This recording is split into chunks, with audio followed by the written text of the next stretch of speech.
नमस्कार मित्रांनो, स्वागत करतो करंट अफेअर्स मराठी या आपल्या यूट्यूब चॅनलमध्ये. आजचा विषय आहे अमेरिकेने कोणता गौप्यस्फोट केला ज्यामुळे पश्चिमी देश चकित झाले आहेत. तसेच पश्चिमी देशांचे डबल स्टँडर्ड आणि वर्णभेद यावर देखील आपण या व्हिडिओमध्ये चर्चा करणार आहोत. त्यामुळे व्हिडिओला शेवटपर्यंत बघा.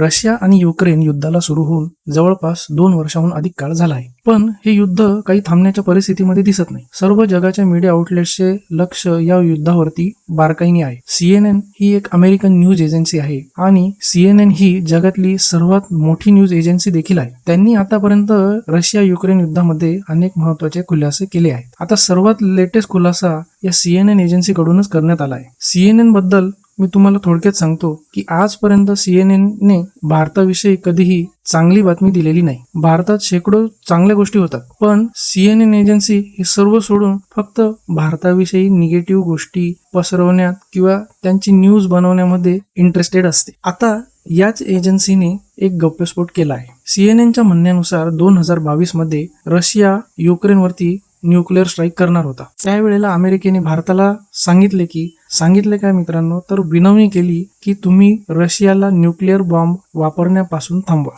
या न्यूज आर्टिकलमध्ये तुम्ही बघू शकता की अमेरिकेने लिटरली विनवणी केली आहे भारत आणि चीन यांना की तुम्ही रशियाला थांबवा. त्यात स्पेशली मोदीजींनी इंटरव्हेन्शन केल्यामुळे रशियाने युक्रेनवर न्यूक्लिअर स्ट्राईक करण्याचे टाळले आहे असे अमेरिकन मीडियाचे म्हणणे आहे. याचा आपल्याला अभिमान वाटला पाहिजे मित्रांनो की जिओ पॉलिटिक्स मध्ये भारत आता सध्या एका उच्च स्थानावरती आहे. आजपर्यंत पश्चिमी देशातल्या लोकांनी भारताला खूप वेळा टार्गेट केले की तुम्ही रशिया युक्रेन युद्धामध्ये काही भूमिका घेत नाही, कुठलाही पक्ष घेत नाही, रशियाची आलोचना करत नाही आणि उलट भारत हा रशियाला त्यांच्याकडून कच्चे तेल विकत घेऊन युद्धामध्ये मदत करतो आहे अशी ओरड उठवून पश्चिमी देशांनी अनेक वेळा भारताला टार्गेट केले आहे. अर्थात त्यांच्या ओरडण्याला भारताने कधी महत्व दिलेले नाही. आता तुम्हाला प्रश्न पडला असेल की 2022 मध्ये असे काय घडले होते की ज्यामुळे रशिया युक्रेनवरती न्यूक्लिअर स्ट्राईक करायला निघाला होता. मित्रांनो, आताची परिस्थिती बघता रशिया युक्रेनवरती खूपच वरचढ आहे, पण 2022-23 मध्ये ही परिस्थिती अशी नव्हती. त्यावेळेला बऱ्याच ठिकाणी रशियाचे सैन्य पिछे हटत होते. त्याचे महत्वाचे ठिकाण खेर्सन हे देखील रशियाच्या हातातून निष्ठून जाईल असे वाटत होते आणि त्याच वेळेला वॅग्नर ग्रुपचा चीफ प्रिगोझिन यांनी पुतीन यांच्या विरोधात बंड केले होते. परिस्थिती पुतीन यांच्या हातातून बाहेर जात होती, त्यामुळे पुतीन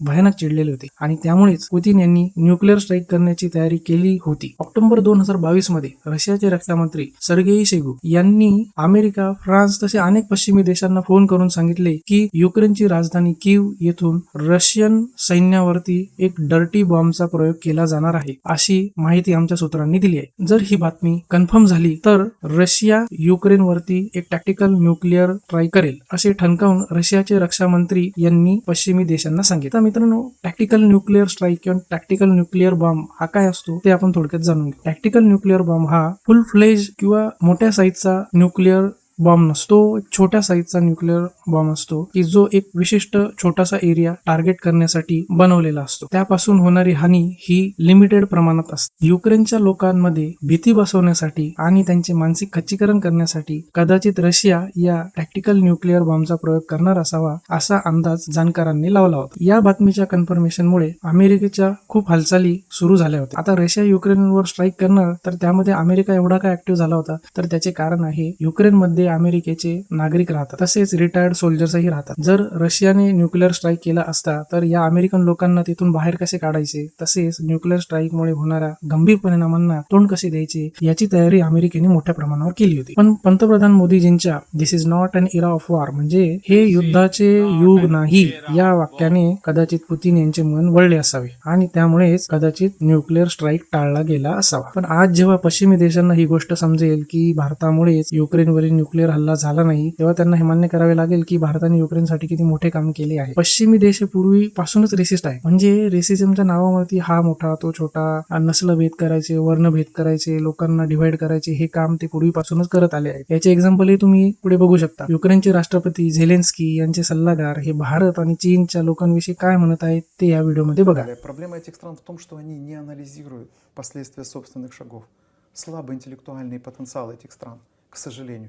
Да, они вкладываются в науку. या प्रकारचा Да, Индия वर्णभेद послала आणि сегодня, नस्लभेद पाहिला तर अक्षरशः पश्चिमी देशांच्या बुद्धीची कीव येते. पण आता त्यांच्याच एका एजन्सीने दिलेल्या न्यूजनुसार रशियाने युक्रेनवरती न्यूक्लिअर हल्ला हा भारत आणि चीन यांच्यामुळे थांबवला हे आता त्यांना मान्य करावे लागेल. जागतिक राजकारणामध्ये भारताची वाढलेली उंची बघून मित्रांनो तुम्हाला काय वाटते? तुमचे मत तुम्ही कमेंट बॉक्समध्ये व्यक्त करू शकता. व्हिडिओ आवडल्यास व्हिडिओला लाईक करा आणि अशाच महत्त्वपूर्ण माहितीसाठी चॅनलला सबस्क्राईब करा. धन्यवाद.